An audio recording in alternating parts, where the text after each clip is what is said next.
நல்லா தான் மந்திரிப்பேன், 4 மணிக்கு எந்திரிப்பேன், அரிசி எடுத்து காட்டு, ஆட்டாங்கல்ல ஆட்டுன்னு 6 ரூபாய்க்கு விற்பேன். அவன் தான் எங்க அப்பேன். நைனா புத்தியில உரைக்குது, புது கிரைண்டர் அரைக்குது. இல்லப்பா, வாங்கின பேர் பொங்கணும், வக்கனையா தான் திங்கணும், ஆக்காத காண்டா அதெல்லாம் வேண்டாம்ண்ணா. நைனா கணக்கு டீச்சரை மறக்கலாம், கடைக்கடையா திறக்கலாம். இல்லடா, மூத்திரத்தை அடக்க முடியாது, 3 பேரும் தாண்டி நடக்க முடியாது. இல்ல நைனா, இலவசமா கறி வராது, இதெல்லாம் சரி வராது. மெதுவடைய தாரேன், மெட்ராஸுக்கு போறேன்னு வேதனையெல்லாம் ஒண்ணு செய்ய, வெளிநாட்டுல போய் பண்ணு செய்ய. முருகா முக்கா புல்லா பாடுறியா, 3 முடிச்சு போடுறியா? அட ஆமாங்க, 10 ரூபாய் இட்லி என்னாலும் 15 நாள்ல கண்ணாலும். சார் பொடனையோட பொழிச்சுன்னு ஒண்ணு வையன், போதைய போட்டு பஞ்சாயத்து பண்றான் பையன் அஸ்வினு. கோர்ட்ல போய் வாதாடு கொக்க மக்கா, வேற எங்கன்னா போய் சூதாடு. அடப்போயா, பொரிச்ச சட்டியில பொரட்டா இருக்கா, நீ பண்றதெல்லாம் கரெக்டா இருக்கா? வாழைப்பழ தோப்புல வக்காளியம் எல்லாம் ஒரு மாப்பிளான்டான்.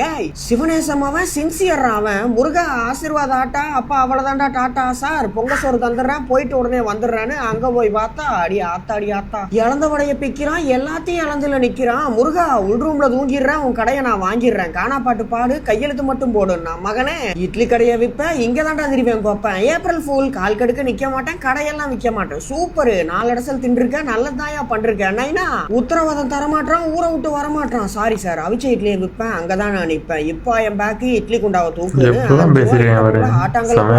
இந்த வீடியோ பாருங்க, ஏதோ படம் வந்து ரிவ்யூ தான் சொல்றேன் அப்படின்னு நினைச்சேன். கடைசியில் பார்த்தா ஒரு முழு படத்தை ஒரு 1.5 நிமிஷத்தில் எப்படி சொல்லி முடிச்சிருக்கேன் அப்படிங்கிற பாருங்களேன்.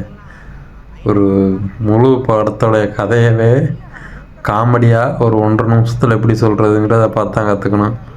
சூப்பராக இருக்குங்க அந்த வீடியோ உண்மையிலே.